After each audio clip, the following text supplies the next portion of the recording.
The Shawshank Redemption is my favorite movie of all time. This movie tells a beautiful story and provides many life lessons for the viewer to learn. In today's video, we're going to focus on the stoic aspect of this film, mainly Andy Dufresne, the main character who is shown to have a stoic approach to his unfair circumstances. Of course, there will be spoilers in this video, so if you haven't seen the movie, I highly suggest watching it and then coming back to this video.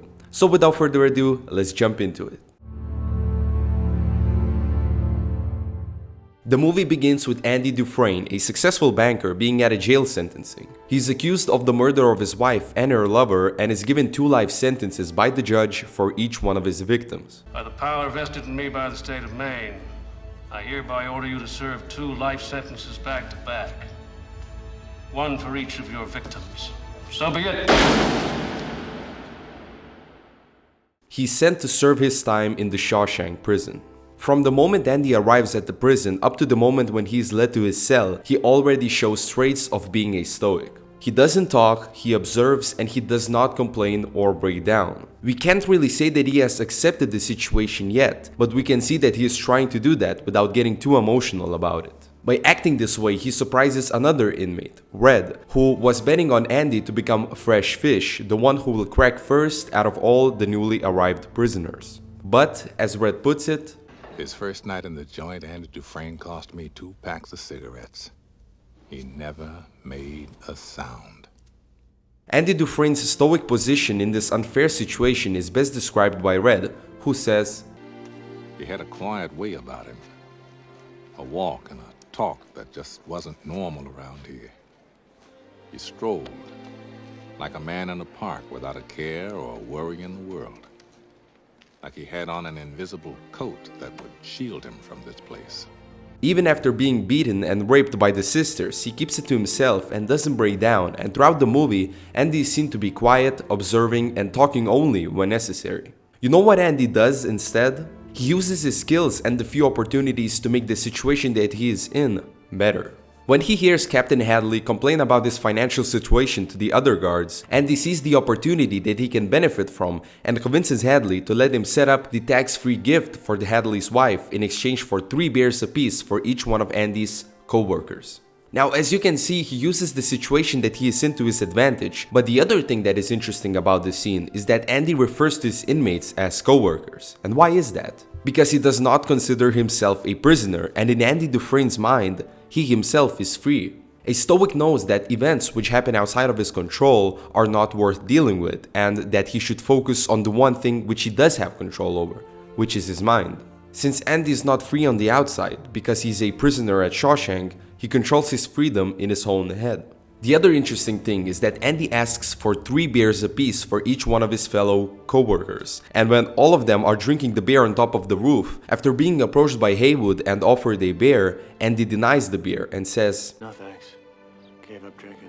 This shows that Andy has learned from his lesson of drinking alcohol, which could have been the reason for which he was sent to the prison in the first place, because he was not thinking straight and tried to wash away his problems, which the act of doing that led him to the place where he wouldn't want to be in. Also, the act of getting the co-workers the beer shows that Andy was not looking for pleasure or gain himself. In my opinion, Andy gave his fellow inmates a chance to feel free, the way Andy feels in his mind.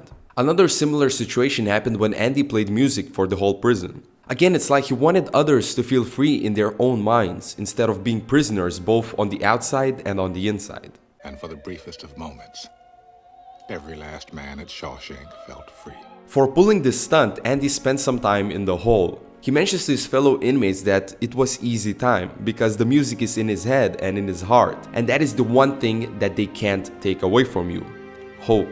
We can see that other prisoners don't really understand what Andy means, and that is because they have lost hope. They don't have hope, which essentially means that they don't have control over their minds. Andy has hope because he's free in his own head, while others are still prisoners. There are many other situations in this movie in which Andy finds himself using the opportunities given from each of them. Like here, where Andy starts writing a letter a week for the state asking for the funds for the prison library. He doesn't get the funds immediately, but instead gets his first donation after 6 years of writing a letter per week. We can see that he used this situation to his advantage, as he was in prison and had the time to write 1 letter per week, and also did it to secure a better place in prison instead of doing labor jobs. Furthermore, the act of writing a letter per week for 6 years and later on 2 letters per week shows patience and discipline, which are traits of a stoic person.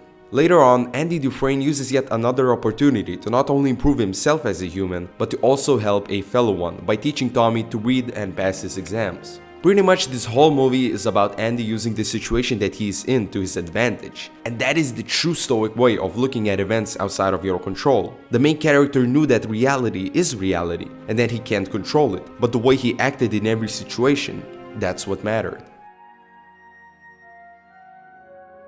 It all comes down to this: get busy living or get busy dying. This is probably the most important scene in the whole movie, which amplifies Andy Dufresne's stoic character. After finding out who really killed his wife and her lover and having no way of proving his innocence, Andy just accepts it. And I wound up in here. Bad luck, I guess. It seems like Andy has mastered amor fati and does not complain about the situation, but merely observes it realistically. Although it would be extremely hard to come with terms in such an unfair situation, Andy seems optimistic and hopeful. He tells Red about his dream, where he would want to go after he gets out. But Red seems to be pessimistic about it and tells Andy that hope could drive a man crazy. While it is true that in Stoicism, the hope itself should not be used to create false optimism in yourself so you can escape reality. In here, however, Andy knows the reality, but he's also free in his mind, and that's what hope represents. It represents freedom, what Red only understands at the end of the movie. Remember, Red, hope is a good thing, maybe the best of things, and no good thing ever dies. Thank you so much for watching this video, and if you enjoyed it, leave a like and subscribe for more self-improvement content.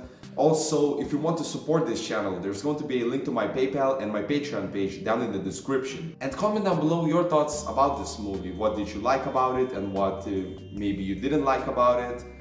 And that's pretty much it. Thank you again for watching and stay on your journey.